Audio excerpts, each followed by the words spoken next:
ভাবের বিনিময়, ঠিক আছে। তো মানুষের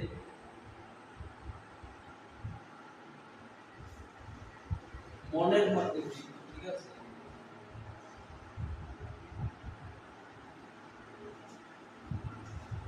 প্রকাশ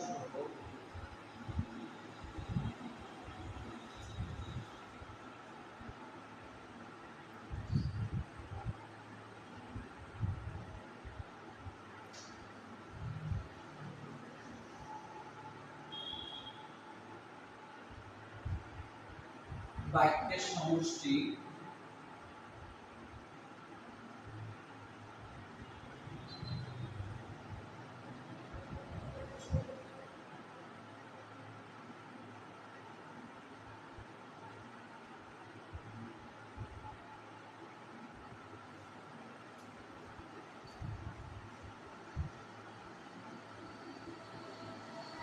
মানুষের মনের ভাব প্রকাশ্য বাক্যের সমষ্টি ইশারা ইঙ্গিতকে ভাষা বলে। আরেকভাবে লিখতে পারেন সোজা কথায় ভাব প্রকাশের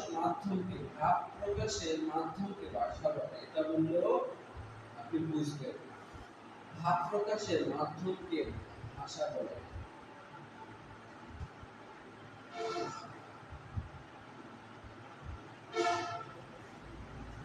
ভাব কি জিনিস?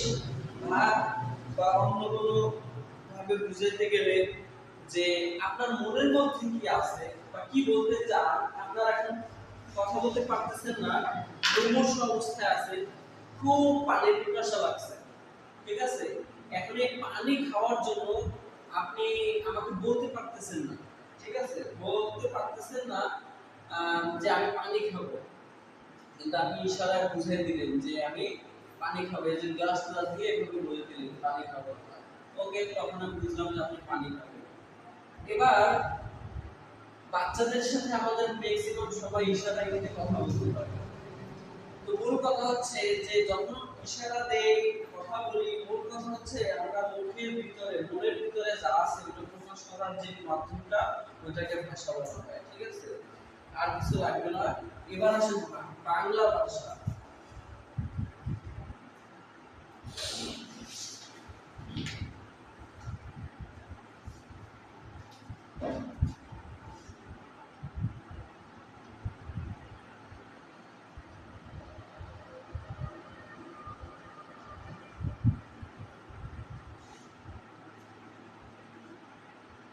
বাংলা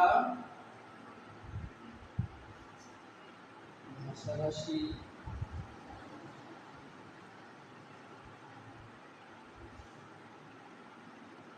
বাঙালি মানুষ।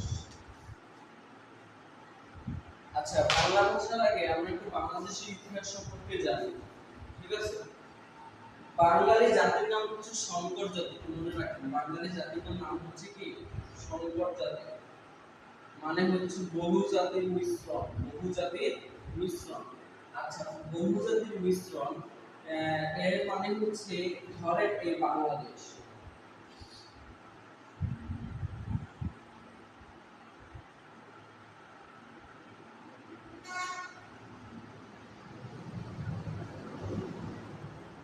এখানে অনেক জাতিরা অনেক আগে থেকে আসা যাওয়া করছে। তার মধ্যে বাংলার আদি যারা ছিল, বাংলাদেশের আদি যে জনগোষ্ঠী, আদি জনগোষ্ঠী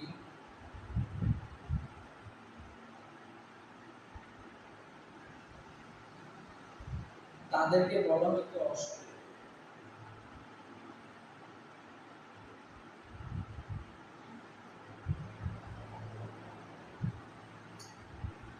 অর্থাৎ বাংলার মূল যে জাতি অনেক পূর্ব থেকে বসবাস করত তাদের বলা হতো অস্ট্রিক। অস্ট্রিকের পরে নেগ্রিটোরা আসছে,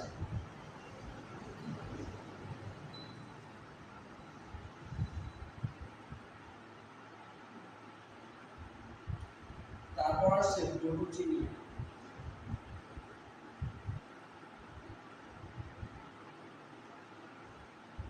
না দ্রাবিড়রা আসছে, তারপর আসছে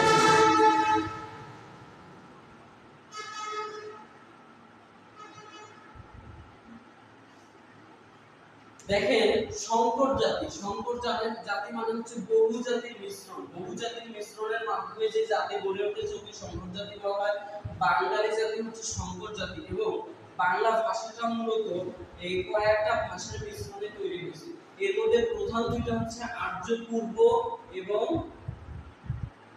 আর্য পূর্ব, প্রধান ছিল আর্য পূর্ব এবং অনার্য, বা এদেরকে আর্য পূর্বকে অনার্য বলা হয়, অনার্য, আর একটা হচ্ছে আর্য জাতি। এই দুই জাতির মিশ্রণেই হচ্ছে বাংলা ভাষার জন্ম হয়েছে। তো বাংলা ভাষার আগের যে জাতি ছিল ওটা ছিল অস্ট্রিক, অস্ট্রিকের পরে আসছে নেগ্রিটো, নেগ্রিটো এসে অস্ট্রিকদেরকে মারামারি করে বিতাড়িত করে নেগ্রিটোরা আবার এখানে রাজত্ব শুরু করছে, বসবাস শুরু করছে। নেগ্রিটোদেরকে আবার দ্রাবিড়রা এসে ক্ষমতা দখল করে তাদের উপর কর্তৃত্ব স্থাপন করছে। এরপরে আসছে আবার ভর্জিনীয়রা, এরা আসছিল মূলত এই খাইবার গিরিপথ থেকে, ওখান থেকে এই বাংলাদেশে ঢুকছে, বাংলাদেশে না ভারতবর্ষে।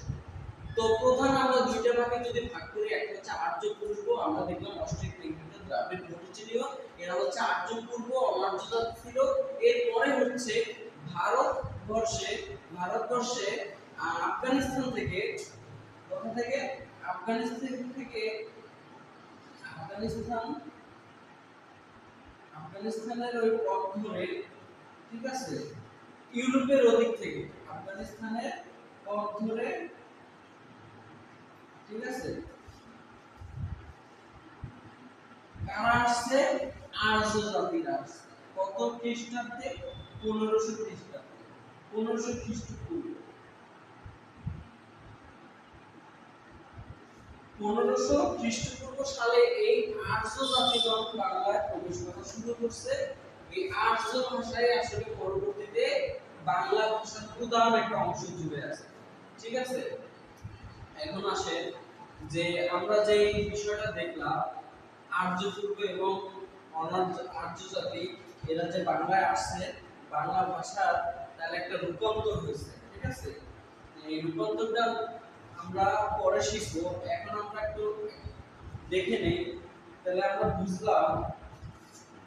এর পূর্বে যদি আমরা যাই, আর্য ভাষাটা কোথা থেকে আসছে? আর্য ভাষাটা আসছে মূলত, আর্য ভাষা আসছে প্রধান ইন্দো ইউরোপীয় ভাষা থেকে।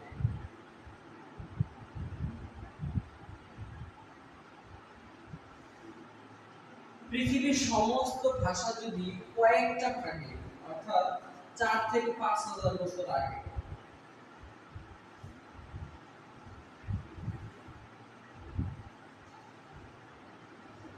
পূর্বের ভাষার নাম,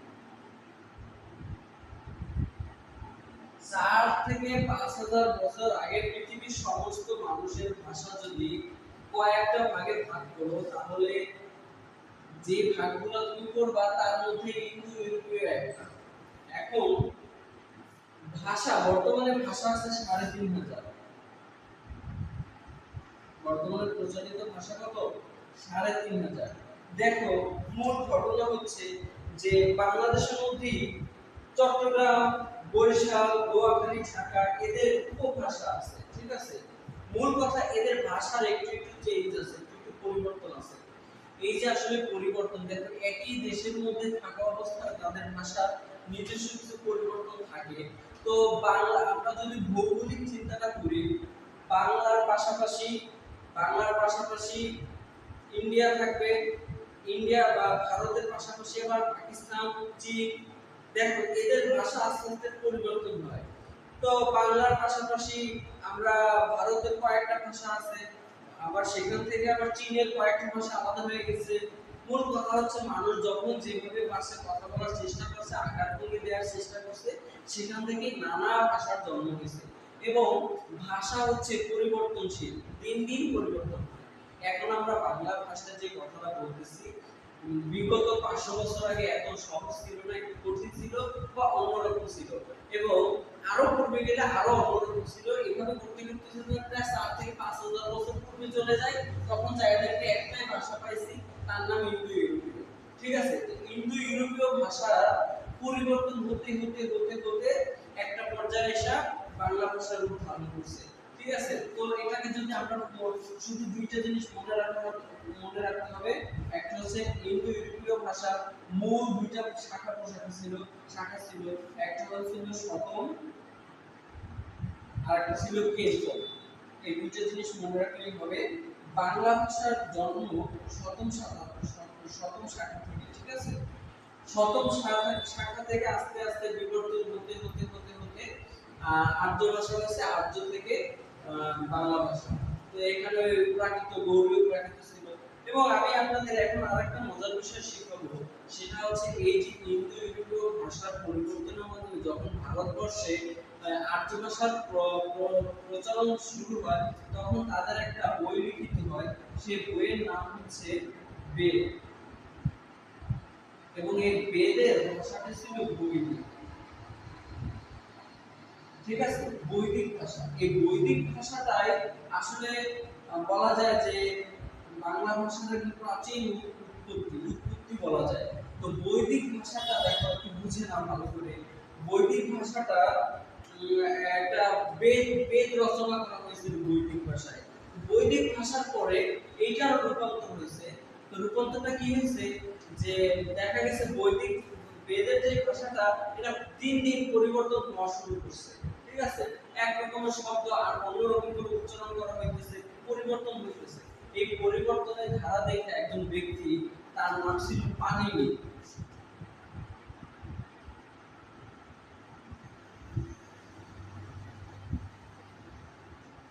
পাণিনি করলো কি, উনি ছিল ব্যাকরণবিদ বা ভাষা নিয়ে একটু ঘাটাঘাটি করতো। তো ওই পাণিনি ব্যাকরণবিদ করলো কি, দেখছে যে না এভাবে করলে যে বেদের ভাষা ঠিক থাকবে না, এটা তো পরিবর্তন হয়ে যাবে। তো উনি কি করলো, ভাষার একটা নির্দিষ্ট সূত্র প্রদান করলো, অর্থাৎ না আপনারা এটা পরিবর্তন করতে পারবেন না, এই কিছু নিয়ম দিল, কিছু সূত্র দিল, এই সূত্রের বাইরে এগুলো উচ্চারণ করা যাবে না, সূত্রের বাইরে এই শব্দগুলো কোথাও লেখাও যাবে না। তো দেখা গেছে এই ঘটনার পর উনি যে ওইটা ছিল, তো ওইটা এমনিতে সংস্কার করে একটু সূত্র প্রয়োগ করছে। ওই ভাষাটার নাম সংস্কৃত ভাষা। এবার আসেন সংস্কৃত ভাষাটা কি, তাহলে তো বিখ্যাত ব্যাকরণবিদ বা বৈয়াকরণিক পাণিনি যে বৈদিক ভাষার যে সূত্র বা ব্যাকরণ তৈরি করে সংস্কৃত করেছে ভাষাটাকে, সেই সংস্কৃত ভাষার নামে সংস্কৃত ভাষা। সংস্কৃত ভাষাটা কলকাতার বা ওই সময় ভারতবর্ষের, এরপর পাণিনির সংস্কৃত ভাষা। এখন এই সংস্কৃত ভাষাটা তৎকালীন শিক্ষিত সমাজে ব্যবহার করত, কিন্তু সাধারণ যে মানুষ ছিল, তারা ওই আগের মতো সাধারণভাবে উচ্চারণ করতে চাইতো বা সাধারণভাবে উচ্চারণ করতো। ওইটা ছিল সাধারণ বা প্রাকৃত। ঠিক আছে, মানে হচ্ছে সাধারণ প্রাকৃত।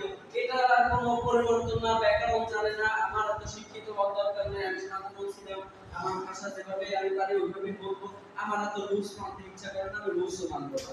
তো ওনারা এই বেশিরভাগ লোক, সাধারণত বেশিরভাগ ছিল সাধারণ, এরা ওই আগের ভাষায় কথা বলা শুরু করছে, অর্থাৎ যেভাবে পরিবর্তন হওয়া শুরু করছিল ওই শুরুটাই তারা ওইভাবেই কথা বলা শুরু করছিল। তো ওই প্রাকৃত থেকে আসলে বাংলা ভাষা আছে, প্রাকৃত থেকেই আমরা পরবর্তীতে দেখলাম গৌড়ীয় প্রাকৃতি আর মাগধী প্রাকৃতি। শহীদুল্লাহর মতে, ডক্টর মোহাম্মদ শহীদুল্লাহ বলতেছে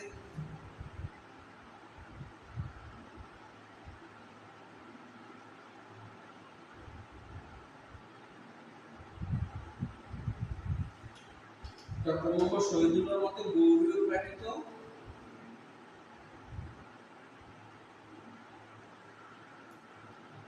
জর্জ ডিয়ারসন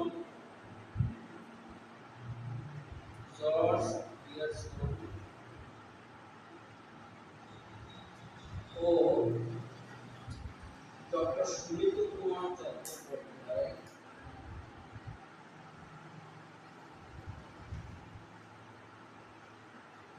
মাগধী প্রকৃতির ভাষা বলছে।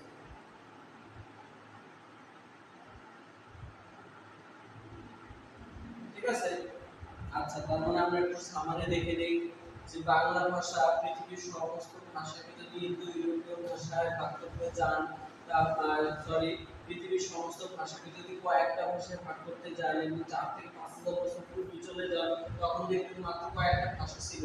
তার একটা ভাষা ছিল ইন্দো ইউরোপীয়। এই ইন্দো ইউরোপীয় ভাষাটা থেকে দুইটা শাখা বের হয়েছিল, একটার নাম কিন্তু, একটার নাম শতম। ইউরোপীয় এখন বর্তমানে যত ভাষা আছে তার ম্যাক্সিমাম ভাষাটা এই কিন্তু থেকে তৈরি হয়েছে।